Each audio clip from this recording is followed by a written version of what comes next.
esimene vist vanem või? See on vanem või? Ei. Vaata, näed, siin on ju praktiliselt tühjaks kulunud juba. See on juba ikkagi väga vana. See on üle 10 aasta kindlasti, see sokk olnud. Näed, see on kulumata, siin on hästi niisugused, need sakid on teravad ja siin on praktiliselt need kõik juba tühjaks sisse kulunud. Nii et ma panin nad siia, näed, see on kõige vanem, see on järgmine, see on niisugune, ütleme, see on selline 6-7 aastane, see on nüüd selgelt 10 aastane.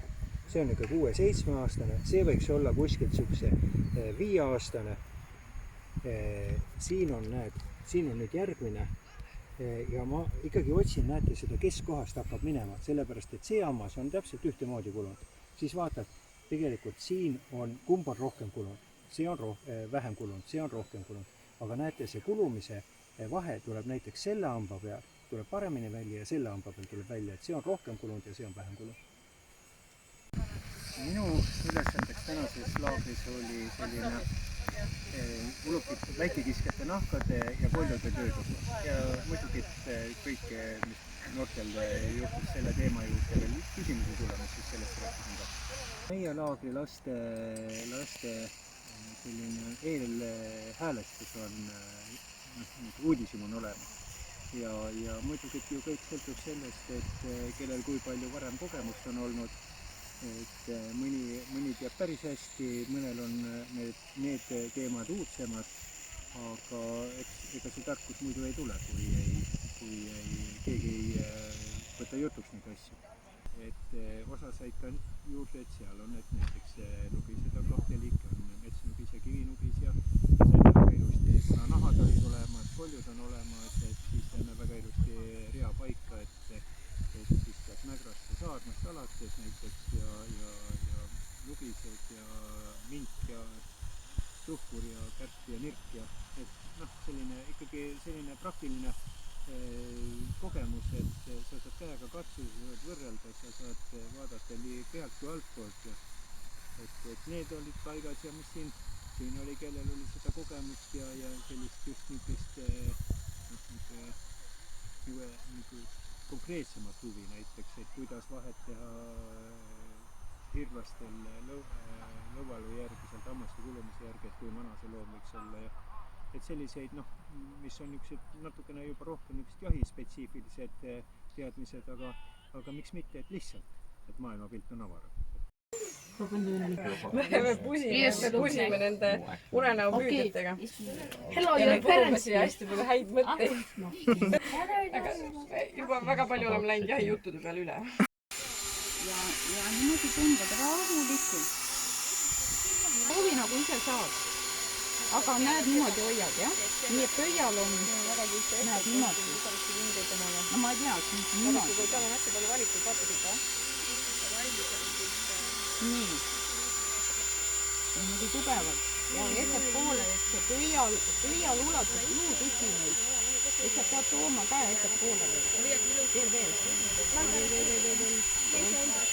Nii. Vot nii väga hea. Ja oma poole rahulikult niimoodi. Tahan siia peale kõrvetada. Ja, selle saab panna. Et oma poole ikka.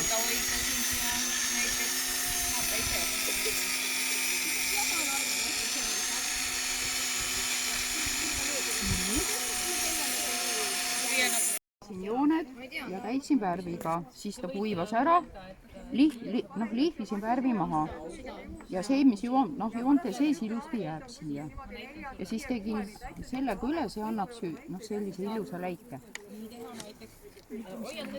Et siin ma olen sama asja teinud, et enne joonitasin pliiatsiga ette musti, siis graveerisin, niimoodi tegin. Samas võib panna ju ka lihtsalt luud ühte niimoodi kokku.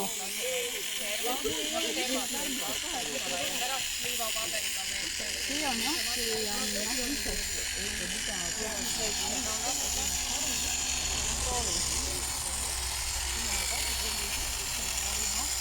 Niimoodi ühes tükis niimoodi lased.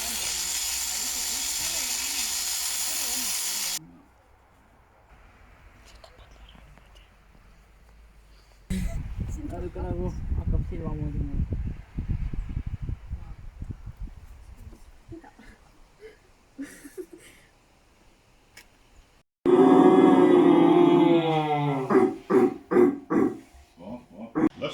kõigepealt vaatasime selle ulukit, mis meil metsas on ja kuidas nende ulukitega käituda või õigemini, kuidas majandada õieti, et see ulukarukus ei läheks meil käest ära.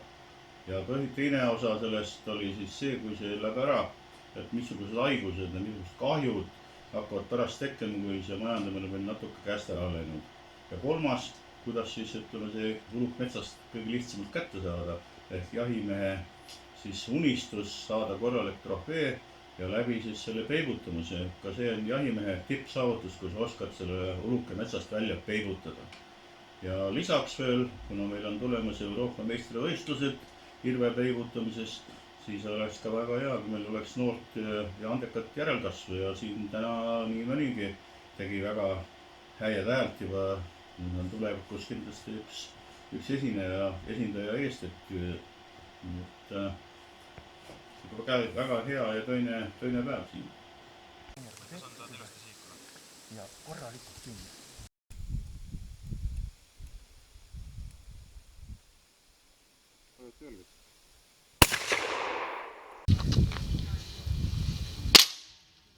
Ma tegutsen palju jahindusega ja mulle meeldib jahti pidada ja jahist osa võtta. Ja ma osalesin sellepärast, kuna minu sõbra isa on ka jahimees ja tema teadis sellest ja ta kutsus minu ka. Mina käin Hiiumaal siin samas jahil. See on väga tore, põnev, me õpime siin uusi teadmisi ja kõike, mida vaja on jahinduseks ja looduseks. Ja kui sinust jahimeest ei saa, saab sinust lihtsalt natuke targem looduse osas. Mulle meeldis nülgimine ja laskmine. Ülesi? Anna. See oli hiljaks natuke, jah? Jah. Näe, vaata, nüüd on juba püssi jaoks natuke raske, siis laseme praegu püssi jalgasid, sa praegu puhkad. Aga tegelikult me saame püsti seistes väga hästi selle lasu tehtud. Me ei pea tegelikult üldse maha istuma ja toe pealt laskma. Võtame padruni. Kas võib laadida? Võib laadida. Väga õige. Tukk on tagasi ilusasti. Näe, nüüd on seal siin on üks auk. Proovime sinna püssi rauda selle padruni sisse saada.